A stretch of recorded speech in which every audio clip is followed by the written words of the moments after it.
Hi everyone, and welcome to Radiant Central, and I'm your host, Natasha St. Michael, and thank you so much for joining me. So it's been ages that I last posted a video or blog post. It's been a few months, and I'm excited to finally be back. I've actually taken the past few months off because I've just been focusing on building my other new website, theclearskinessentials.com, which is a website dedicated to helping women with adult acne clear up their skin through diet and skincare. And so I just needed a few months to focus on sort of building the website, building up some content, programs, all of that. And now everything is in a good rhythm. So I can now come back to Radiant Central and sort of divide my time between Radiant Central and the Clear Skin Essentials.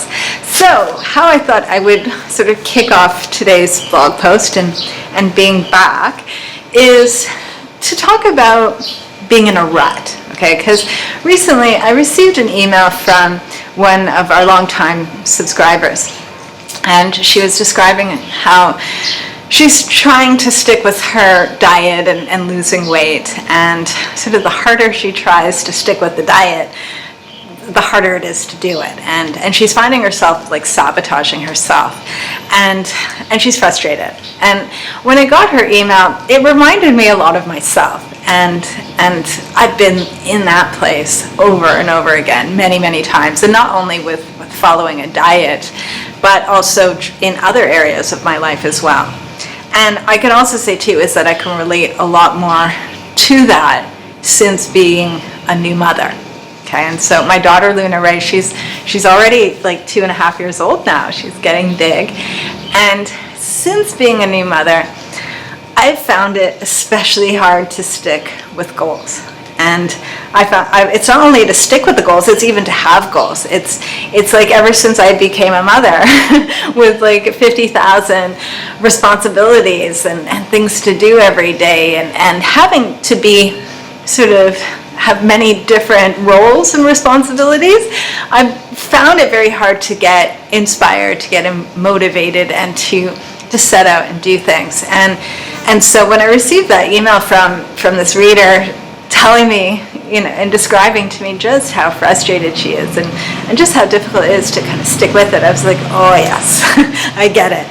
And the one thing that I've come to realize, and what has helped me a lot, is that it's not so much about the goals as it is being excited. It's about your enthusiasm. It's about you wanting to do it, and about being so excited about what you're setting out to do and the results and all of that.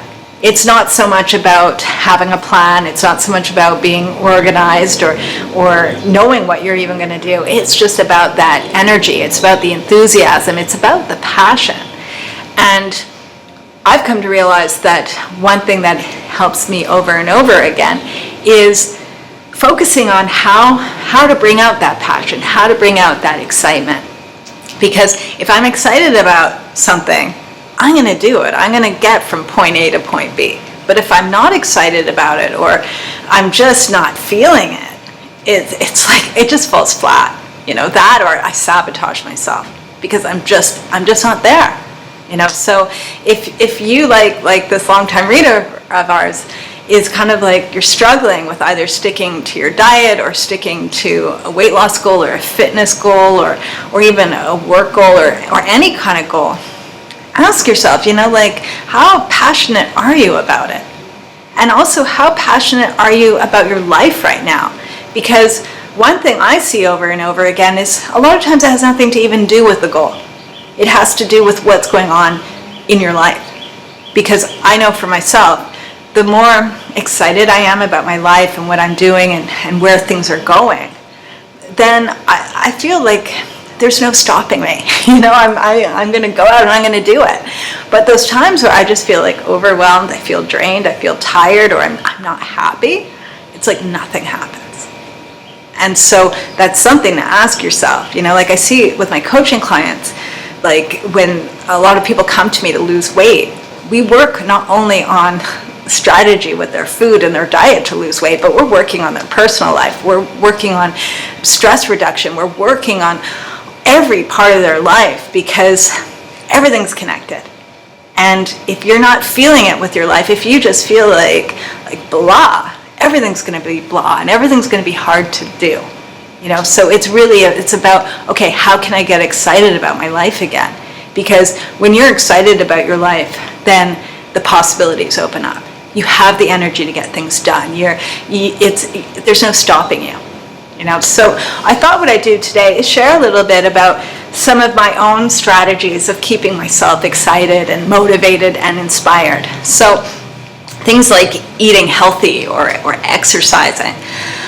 I find for me, what keeps me inspired and keeps me going and keeps me continuing is I'm a visual person. So I need to see photographs of healthy food. I need to see photographs of really fit people exercising, things like that. Because when I see that stuff, then I'm like, yeah, I want that. I want what they have. I'm going to do it.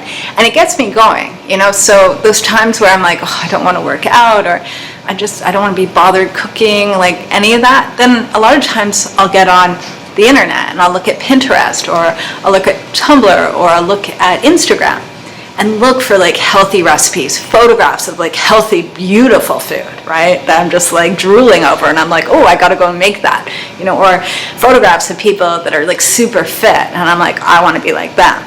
That's what's gonna push me.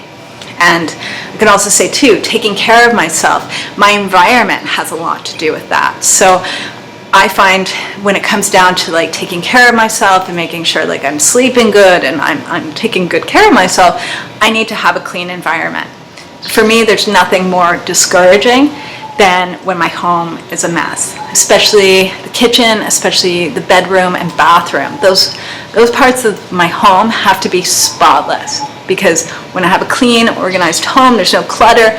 It takes away the overwhelm. It just removes any kind of discouragement, and it helps me to be clear and focused and feel a lot lighter. What else? Stress reduction, that's another one, right? I find a lot of times I'm a person that can get overwhelmed, okay? And if I'm overwhelmed, I don't want to do anything, because it's heavy, I'm burdened, I'm frustrated, I feel terrible. And I find too is that when I'm really feeling overwhelmed and stressed, I'm also in a place where I'm really, really serious. And I have a personality that tends to be overly serious about everything. And so I have to always remind myself, lighten up, laugh a little bit, smile a little bit, get out of that craziness. Because seriousness is sometimes it's good, but sometimes if you're stressed out and just overwhelmed, it can be a bottomless hole. And so it's really important to figure out what are those things that can help you lighten up, that can just release a little bit of stress, and things you can do to kind of move a situation. And so I know for myself, a lot of times it's about getting out of the house. It could be just going to the beach. It could be visiting with a friend. It could be playing hide and seek with my daughter. It could be going out with my husband, but doing things out of the routine. Because a lot of times routine is good, it gives you a foundation, but if you're stressed out, if you're overwhelmed with your life, a lot of times just breaking up a routine can refreshen things. It can just lighten the load a little. And then relationships. That's another thing, is that if your relationships, they're not solid, if you're having problems in any relationship or a strain, or everything is affected by that. Everything. So it's important too to take the extra time and the effort to keep things fresh. And I find for myself, one thing that I do a lot is I'm a little bit of a daydreamer. So I like to spend time reminiscing to myself, or even sit down with my husband and we reminisce, right? But I like to reminisce, and I like to go back and look back at my life and the people in my life, the friendships I had or I have, the people that have come in and out of my life, and those experiences too that I look back when I was a teenager or a young adult, or I think to myself, oh my goodness, I can't believe I did that, and have a laugh to myself about my life, because that too makes me feel more alive. It makes me feel more connected to people, and it reminds me just how rich my life is. And then lastly too is work, career, doing new things, learning new things. For me, this is really, really important. Like, I like to take a lot of e-courses, and not only with work, but all sorts of things. I like to learn new things, because I find when I'm learning new things, and when I'm learning new things from other people, and I'm being guided by other people, it keeps things fresh, right? I'm using my brain. I'm opening myself up to possibilities, and I also find that it gives me more courage. It's kind of like the more knowledge I have, the more equipped I feel, and the more I kind of can go out and do things. And so that too, it's really important. And so I find with all these things, it's about keeping things fresh. Because the more things in your life that are fresh and are exciting and new and switching things up, the more you're going to feel empowered, the more you're going to feel on top of your life, the more excited you're going to be about life. That when you have a goal to get onto a healthier diet, or to lose weight, or to get fit, or to do something new, you'll have that power behind you, that energy, that enthusiasm to actually take the step forward, to actually do it. You know, we could all look back at times in our life when things were really easy. And it's not because it was just easy and everything was laid out for you. It's because you're in a space in your life where you didn't see that there was going to be anything standing in your way. You knew you can do it. You know, you were confident in yourself. You were confident about your life and the possibilities and being able to achieve what you wanted. And that's the energy you got to tap back into. All right, you guys, so that's what I'm going to end off with today. And I just want to remind everyone that if anyone wants to do a juice fast, the next juice fast is coming up this coming Monday, May 9th, if you want to do a 7-day program. Okay, so it's 5 days of juicing and 1 day transitioning onto the juice fast and another day transitioning off.